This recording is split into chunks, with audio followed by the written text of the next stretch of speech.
beaucoup corrompus. Et nous, on a vécu ça, on a vécu cette souffrance-là. Donc, le syndicaliste, là, la CGT-HPE, qui nous a défendus, on les a même envoyés en garde à vue. Ils ont fait 36 heures de garde à vue.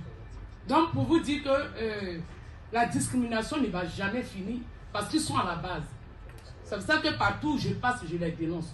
Ne comptez pas sur certains syndicats, certains syndicalistes, en sachant qu'ils vont vous aider dans ce problème. Ils ne vont jamais vous aider. Et ça, il faut qu'on le dénonce. Moi, je le dénonce partout où je passe. Comme ça, je les appelle certains syndicalistes corrompus, voyous. Et là, je l'assume partout où je passe. Parce qu'on a vécu une souffrance pendant 22 mois. Si cette lutte a duré pendant 22 mois, le syndicaliste de la sous-traitance et certains syndicalistes de l'UD de Paris étaient complices dans notre système de lutte. Parce qu'ils ne voulaient même pas que ça prenne fin. Ils disaient même à la CGT-HPE, pourquoi vous soutenez ces femmes? Ce sont des femmes qui ne savent pas lire écrire, qui ne savent pas s'exprimer, et ce sont des femmes manipulées. Comme on était rabaissés au sein de ce syndicalisme.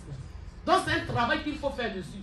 S'il y a certains syndicalistes qui sont, par exemple, sérieux, et qui peuvent nous défendre pour pouvoir aboutir à des choses sérieuses, il faut qu'on laisse ces syndicalistes faire leur travail. Mais s'ils sont corrompus, qu'ils partent ailleurs. Parce que nous ne sommes pas leurs objets, nous ne sommes pas leurs déchets. Ce n'est pas sur notre dos qu'ils vont faire leurs sous.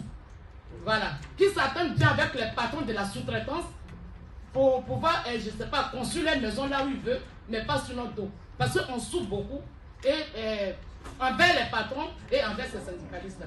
Si les sociétés de la sous-traitance ne baissent pas les bras et qu'ils continuent, c'est de la faute des syndicalistes.